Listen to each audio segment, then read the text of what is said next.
Today, we're diving into the second book of our 100-book series, The Power of Habit by Charles Duhigg. This fascinating book uncovers the science behind why habits exist and how we can change them to improve our lives. Join us as we explore the habit loop, the power of Keystone Habits, and the role of willpower in personal and organizational success. Get ready to transform your habits and unlock your potential. Introduction.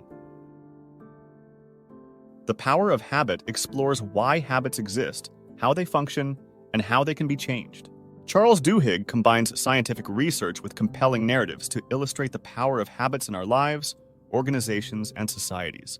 The book is divided into three main parts: the habits of individuals, the habits of successful organizations, and the habits of societies. Part 1.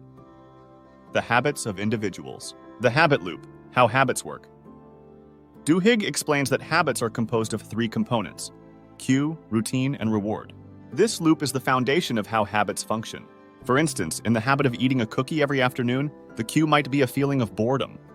The routine is going to the cafeteria to buy the cookie, and the reward is the pleasure of eating it. Understanding this loop is essential to changing habits because it allows us to identify the triggers and rewards that drive our routines. The craving brain. How to create new habits. Habits are driven by cravings, which is why they are so powerful. Duhigg illustrates this with the story of Claude Hopkins and Pepsodent toothpaste. Hopkins created a craving for the cool, tingling sensation that comes from brushing with Pepsodent, which made people incorporate toothbrushing into their daily routines. To create a new habit, you need to identify the cue and reward, and then create a craving for the new routine that satisfies the reward. The golden rule of habit. Change. Why transformation occurs. To change a habit, you should keep the old cue and the old reward, but change the routine. This is the essence of the golden rule of habit change. Duhigg uses the example of Alcoholics Anonymous, AA, to illustrate this principle. In AA, the cue, stress, and the reward, relief, remain the same, but the routine changes from drinking alcohol to attending meetings and talking to a sponsor. This substitution helps individuals overcome their addiction by altering the habit loop. Part 2. The habits of successful organizations. Keystone Habits or the Ballad of Paul O'Neill. Which habits matter? Most keystone habits are the foundational habits that trigger widespread changes in other areas. Duhigg tells the story of Paul O'Neill, the former CEO of Alcoa, who focused on improving workplace safety. This keystone habit led to improvements in other areas such as productivity, communication, and overall company performance. Keystone habits create a domino effect, leading to the development of additional positive habits. Starbucks and the habit of success. When willpower becomes automatic.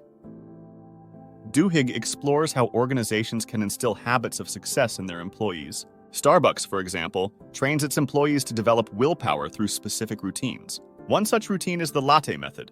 Listen to the customer, acknowledge their complaint, take action by solving the problem, thank them, and explain why the problem occurred. This method helps employees handle stressful situations effectively, making willpower a habit. The power of a crisis. How leaders create habits. Through accident and design crises provide opportunities for organizations to change habits. Duhigg discusses how companies like Rhode Island Hospital used crises to reevaluate and improve their procedures. Leaders can leverage crises to implement new habits and routines that improve organizational efficiency and safety.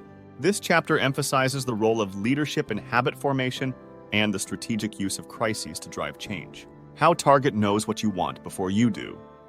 When companies predict and manipulate habits.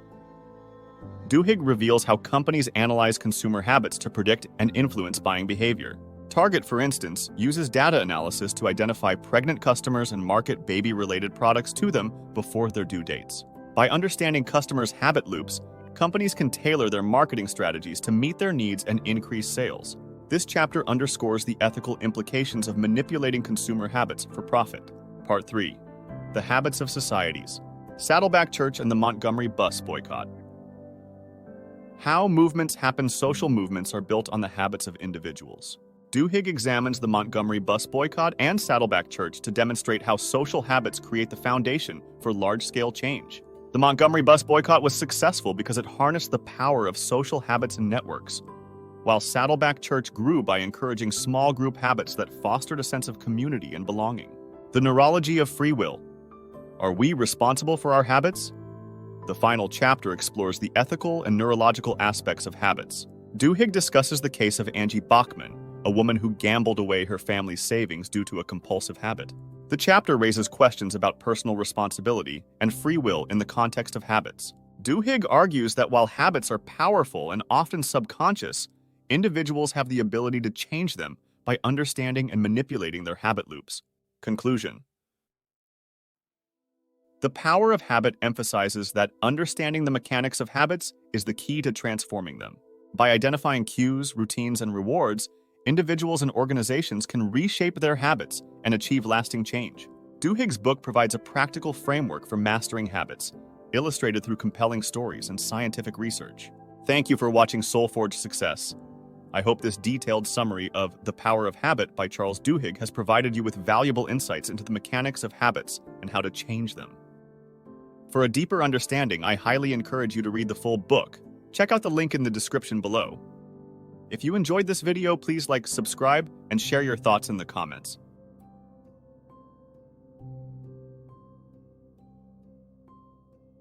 Keep growing, stay inspired, and I'll see you in the next video as we continue our journey through 100 life-changing books.